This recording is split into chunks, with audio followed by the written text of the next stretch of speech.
Soulstar is a rail shooter released in 1994 for Sega CD by Core Design. Its striking visuals and gameplay invite comparisons to Star Fox. Soulstar uses 2D sprite scaling, rather than Star Fox's primitive 3D polygon graphics.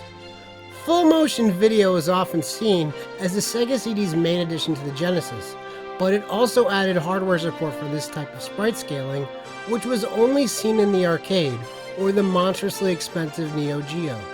This approach had significant pros and cons. From a visual perspective, it is virtually all pros. 2D sprites allowed Soulstar to have more detailed, timeless graphics than Star Fox. Core Design's art direction is nearly on par with Nintendo's, which results in a better looking game. The environments are incredible, engrossing sights. You'll go from approaching and entering an enemy starship to skimming an ocean towards a gigantic planetary mining laser, to submerging beneath that same ocean. The ship design is not as effective, but still fantastic. Each planet has its own unique, appropriate enemies. Unfortunately, this graphic approach has a major downside: depth perception. At first, it is an absolute nightmare to try and gauge how far away enemy fire is. This gets better, but it never feels reliable.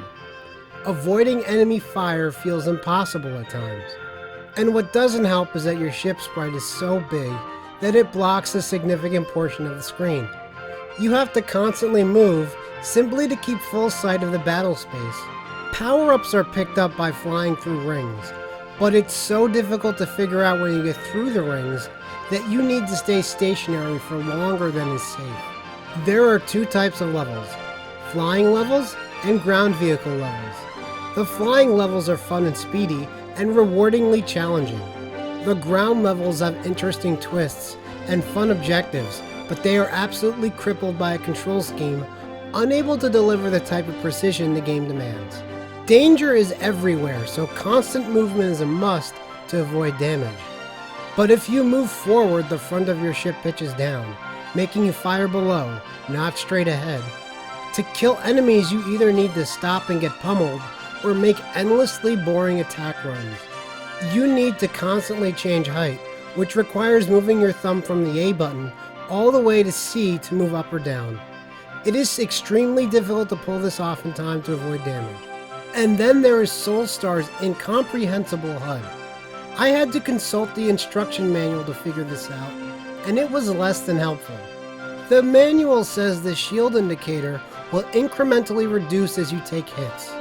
In reality, it will decline and then refill until at some point it starts to permanently fall. When it's empty, you get a handful of hits until you die.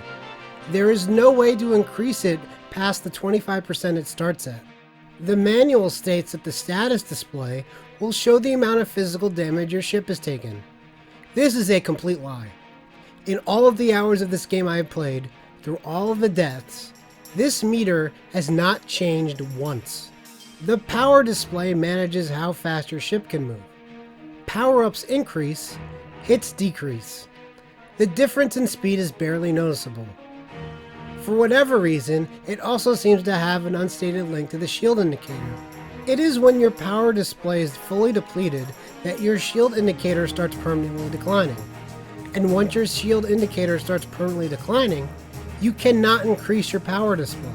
It makes no sense to have a system this complicated, even if you correctly describe it in the game's manual. And yet it is a masterwork of simplicity when compared to how complicated it is to simply choose the game's difficulty. Why choose difficulty from a menu when you can integrate it into the last stage of the second level? After you defeat the boss, there are 3 portals you can escape from: easy, medium, and hard. They aren't labeled until after you defeat the boss, and a 90-second self-destruct timer is initiated. So the level isn't finished yet. You need to find a desired portal, figure out how to unlock it, and then figure out where to land to use the portal, all in 90 seconds, while also dodging the enemies. Soulstar needs a difficulty select for its difficulty select. Soulstar completely lacks the charm of Star Fox.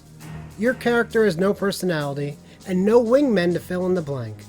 This story is so painfully generic that whatever you imagine it's about just by looking at its cover is probably more engaging than what it actually is. The music in Soulstar tries to be epic, and it does help in creating the atmosphere, but ultimately it is unremarkable, never generating the hype like Corneria and Star Fox. The game start screen music is good, but as good as it gets. Soulstar is an inferior experience to Star Fox. The environments and land level gimmicks of Soulstar, combined with Star Fox's pretty much everything else, is the perfect game. It's also something closer to the unreleased Star Fox 2 than either original game. So ultimately, Soulstar is a disappointment, a visual marvel that you will have to suffer to experience.